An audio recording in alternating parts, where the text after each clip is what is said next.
धाकड़ खबर, बेखौफ जुबान, बेबाक अंदाज।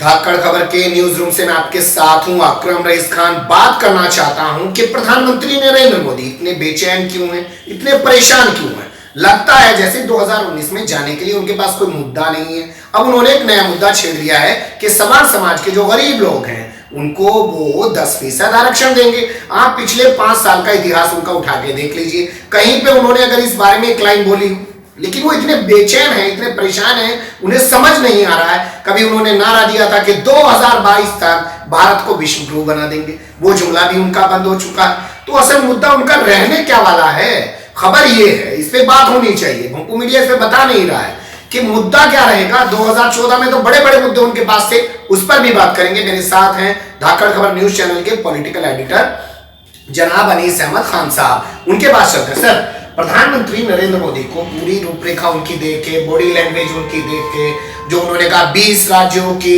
में 70 दिनों के अंदर 100 रैलियां करेंगे, उनका वो एटीट्यूड, वो अंदाज, इंटरव्यू का सब देख ऐसा लगता है उनके पास मुद्दा नहीं है, मैं परेशान है। पहली बात तो ये कहेंगे कि वो 100 रैलियां करेंगे और पूरे उनके सरकार का कार्यकाल भी 100 दिन है, तो काम कब करेंगे। ठीक है, वो तो एक एक्सीडेंटल प्राइम मिनिस्टर है इस वक्त। अच्छा ठीक है, वो एक्सीडेंटल प्राइम मिनिस्टर है। दूसरी बात रही उनके बौखलाने की बात है, तो उनकी बौखलाहट की बहुत सी वजह है।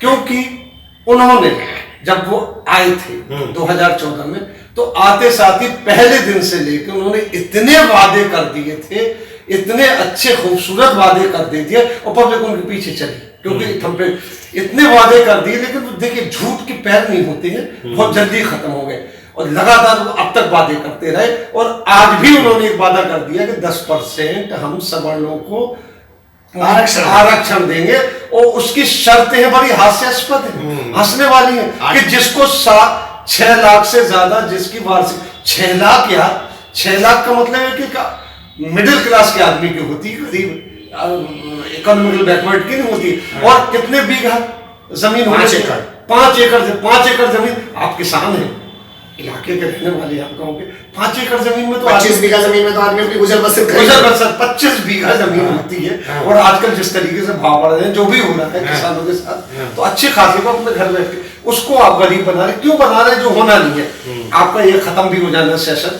और जब ये पेश भी नहीं होगा, तलाक वाला जो बिल हुआ है ना, जैसे कि अड़ गया वैसे ही होगा। तो इनके पास कोई मुद्दे नहीं रहे। इससे आरएसएस भी नाराज है इनसे कि आपने इतने वादे क्यों किए, वो करते जा रहे हैं। तो आरएसएस अब कोई नया आइडिया नहीं दे रहा, क्योंकि आरएसएस बेइज्जती है। अगर ये 2019 नहीं, आरएसएस की मोदी से अब कोई बेइज्जती नहीं है। अगर फिलहाल देखा जाए तो 2019 में अगर सरकार चली जाए तो आरएसएस को कोई अफसोस नहीं देखिए, है। आरएसएस का अपना नेटवर्क है, नेटवर्क कभी अफसोस नहीं होगा। आपको एक बात बता दें, वो कभी चाहता कि उसका कैंडिडेट हार जाए। अच्छा, अटल बिहारी वाजपेयी के साथ क्या हुआ था बताइए। कभी आप ये सोचिए, अटल बिहारी वाजपेयी ने साइनिंग इंडिया लाया। हाँ, साइनिंग इंडिया जो उनको पसंद नहीं था, क्योंकि अटल बिहारी वाजपेयी थोड़ा सा अपने दम पे चले। हालांकि अटल बिहारी वाजपेयी इस तरीके से थे कि अटल बिहारी वाजपेयी ने अडवाणी को साथ लेके चले, जो हार्डकोर थे, जो आरएसएस के करीब थे। अटल बिहारी वाजपेयी ने अपनी लिबरल बनाई और अडवाणी को करीब किया। उनको मार्गदर्शक मंडल में नहीं, वो नहीं लाए थे। अटल बिहारी वाजपेयी नहीं लाए उनको मार, वो तो बाकायदा उनको डिप्टी प्राइम मिनिस्टर बना। लेकिन उसने बैलेंस बना के चले।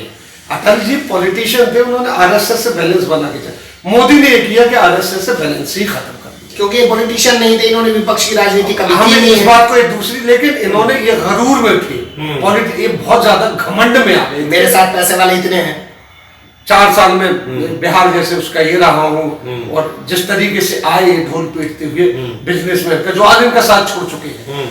जो राफेल हुआ है, राफेल से सिर्फ अनिल अंबानी का नुकसान नहीं हो रहा, सारे बिजनेसमैन भाग गए, सारे बिजनेसमैन नहीं डर, क्योंकि बिजनेसमैन पैसा देता है तो वो चाहता मेरी सेफ्टी हो यार। वो इसलिए थोड़ी पैसा खर्च करता है आपके लिए, इंजेक्शन से लेके हर चीज में। दुनिया भर में उसकी बदनामी हो रही है, उसको कौन धंधा जो भाई बनिए की दुकान तो है नहीं, माफ कीजिएगा नाम ले रहे हैं, एक परचून की दुकान है, वो कहेगा ठीक है ग्राहक नहीं है तो दूसरा। उनका इंटरनेशनल बिजनेस चलता है, और इंटरनेशनल कोई ऐसी बुराई नहीं ले सकता। अगर फ्रांस के राफेल की बदनामी है, तो फ्रांस के राफेल के आप देखिए खरबों रुपए के उसके ऑर्डर कैंसिल हो गए, दूसरे हाथ नहीं डाल रहा कोई, यार ये तो ऐसे, ये तो अपना सीक्रेट आउट कर देते। इनके पीछे तो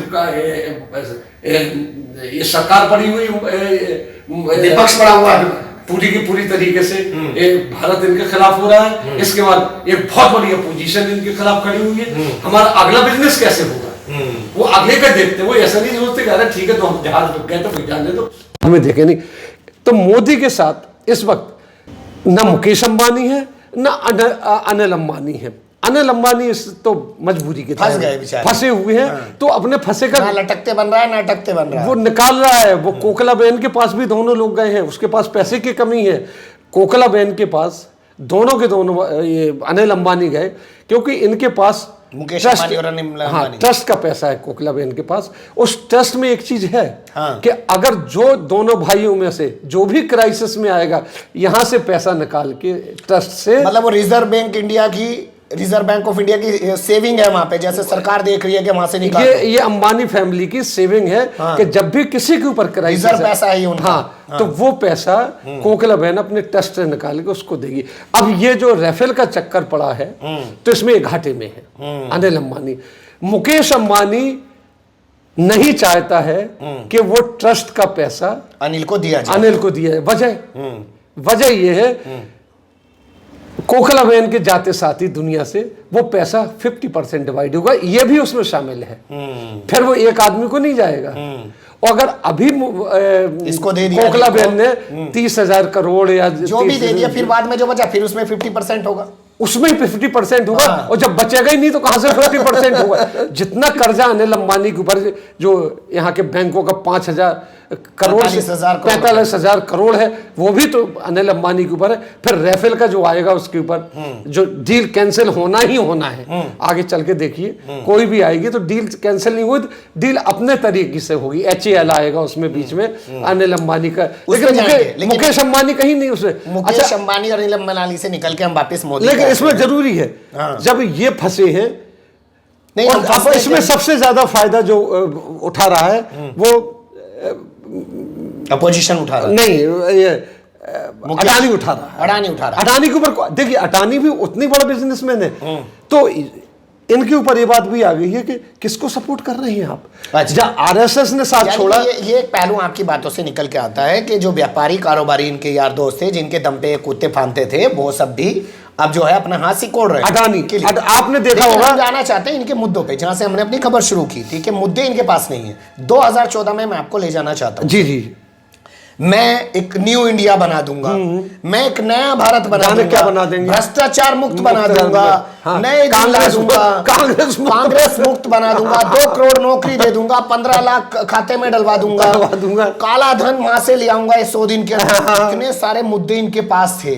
2019 में भी ये जा रहे हैं, इनको लगता है कि इनके पास कोई मुद्दा ही नहीं है भाई। कभी ये कुछ बोलते हैं, कभी राम मंदिर वाले मुद्दे पे कोई बयान देके कंट्रोवर्सी क्रिएट करते हैं, कभी अब ये फिर आरक्षण वाले मुद्दे पे ले आए। तो क्या लग क्या रहा है, ये किस मुद्दे पे लड़ेंगे चुनाव? यही तो सोचने की बात है, क्योंकि देखिए इनके पास कोई मुद्दा नहीं है। एक ही मुद्दा लाए हैं, तो इसका भी कल से आज तक आगे भी सोशल मीडिया से, भोपू मीडिया की बात नहीं कर रहे हैं, जिसको आप भोपू मीडिया उसकी बात नहीं कर रहे, वो तो कह रहा बहुत अच्छा हो रहा है, बहुत अच्छा हो रहा है, और वोट टूट के पड़ेंगे। अब सवर्ण इनके साथ आ जाएगा। सवर्ण कैसे जाएगा इनके साथ? कांग्रेस का वोट है सवर्ण, इनका भी ये कांग्रेस का। और सवर्ण इनसे क्यों जुड़ा था? मोदी से, खासतौर पे बीजेपी RSS की वजह से जुड़ा था, RSS का। और आप दूसरी बात, इनका वोट बैंक देखिए, मोदी का जो वोट बैंक है, मोदी का कहेंगे, RSS का अपने को मन नहीं मानती पॉलिटिकल पार्टी, मोदी का जो वोट बैंक है वो इस वक्त 25% है।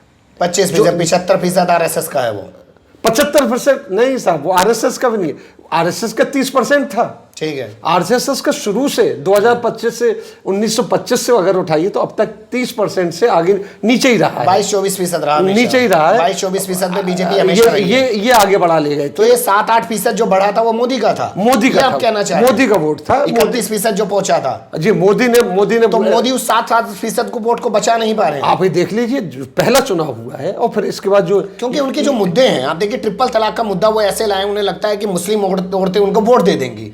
उनको जो 7% वोट की भरपाई, 8% वोट की वो अपनी बरकरार रखना चाहते हैं। अगर मान लीजिए 24-25% मिला तो फिर वही हश्र होगा। भाई ट्रिपल तलाक की बात तो है कि हमारे ख्याल में स्टैटिस्टिक्स नहीं देखते हैं। इनके ही रविशंकर प्रसाद ने पार्लियामेंट में कहा है कि सिर्फ 433 मसले ट्रिपल तलाक के आए हैं।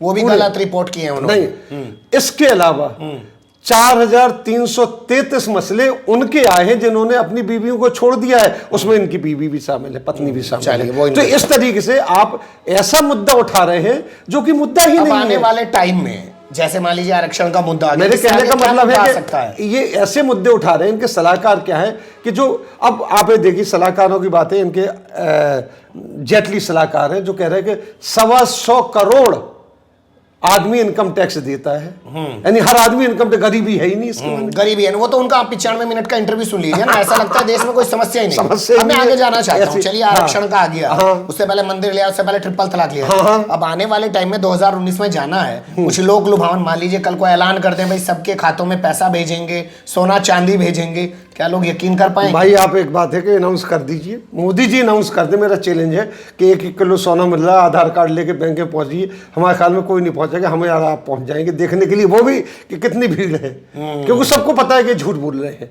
तो अब किसी भी बात का लोगों में भरोसा नहीं जा पा रहा है। अब आप ये बताइए, अगर आप सोशल मीडिया को देखें तो वहां पे इनके लिए लतीफे शुरू हो गए हैं। लतीफे तो इन पे बहुत सारे बन गए। और मैं आपको एक चीज बता देता हूं, बहुत छोटा सा विद्यार्थी उस पत्रकारिता का, इतने लतीफे शायद देश के किसी प्रधानमंत्री पे कभी बने हो जितने इन पे बनेंगे। लेकिन मैं आपसे सुनना चाहता हूं, कोई ऐसा लगता है कि इस मुद्दे के सहारे, भाई कांग्रेस को गाली दे रहे हैं, वो तो चल ही रहा है मुद्दा है, क्या उसके सारे 2019 में कुछ कामयाबी पा सकते हैं? मैं तो इसमें यह कहूंगा कि मोदी जी बहुत सहारा ढूंढ रहे हैं, क्योंकि उनका एक सबसे बड़ा सहारा था जो आरएसएस है, वो इस वक्त सहारा देने के लिए लायक नहीं है, सहारा देने के नहीं है। लेकिन वो मूड में है तो किसके? नितिन गडकरी के। नितिन गडकरी के उसमें महाराष्ट्र के तिवारी जी बोले, जो किशोर तिवारी जी बोले, जो आरएसएस के हैं, और ताजा स्टेटमेंट भी आया भाई। आप देखिए कि आरएसएस का इतना बड़ा आदमी बोल रहा है, आरएसएस ने उसको डिनाई नहीं किया, इसके बाद वो प्रेस को अपनी प्रेस रिलीज भी दे रहा है। इसके बाद आरएस के दूसरी बात आपकी यूपी के मौर्य संघप्रिय गौतम जो है, इन्होंने दिया, ये भी कल फिर बयान आ गया है, फिर बयान आ गया। इसके माने कहीं ना कहीं से इनको सलाह वो है, बैकिंग है कि आप कहिए तो मोदी के खिलाफ ही तो कह रहे हैं ना। तो ना तो मोदी जी के पास मुद्दा है, ना अब उनके पास। अरे मुद्दे की तो बात आप छोड़ दीजिए साहब, इनके पास इनके एलाइज नहीं है जो गठबंधन में जिसको कह रहे हैं, जिसको गठबंधन को अगर छोड़ भी दें, पार्टी और इनके साथ आरएसएस भी नहीं है, इसका मतलब अभी आरएसएस नहीं, आरएसएस और पार्टी भी आरएसएस को आरएसएस का सबसे बड़ा ये है कि आपने, जब आरएसएस नहीं है तो पार्टी भी तो टूट रही होगी ना, पार्टी कहां पूरी तरीके से साथ खड़ी होगी। आरएसएस में जो यंग ब्लड है, जिसके दम पे वो है का भाई, ओल्ड ब्लड तो ऐसा होता है कि अपना गुरु दक्षिणा टाइप का गुरु बन के बैठ जाता है। यंग ब्लड जो इनका फील्ड में जाता था, मैंने खुद देखा है इनका, इनकी ऐसी बात होती थी, जो गुजरात में कैंपेन मैंने देखा है इनका, गुजरात में भाषण देते थे, भाषण देने के बाद जब ये आगे जाते थे तो जो ये यहाँ भाषण दे रहे हैं किसी एक जगह पे, मंच पे, तो उससे कम से कम 20, 30, 40 किलोमीटर में आरएसएस के लोग फैल जाते थे, और वो इनके भाषण का एनालिसिस करके बताते, जैसे देखो ये अगर मुसलमान जीत गया तो आपकी लड़कियों को लेके भाग जाएंगे। अच्छा, मतलब वो चर्चा करते थे बैठ के, उसमें मेकअप करके साधु होते थे। अच्छा, क्योंकि आपको एक चीज बात पता है कि साधु औरतों के बीच में बैठ जाएंगे, वो बैठ जाएंगे, जो बात करेंगे वो सुनेंगे, वो श्रद्धा से सुन रही है, लेकिन वो उनके अंदर जहर भर रहा है।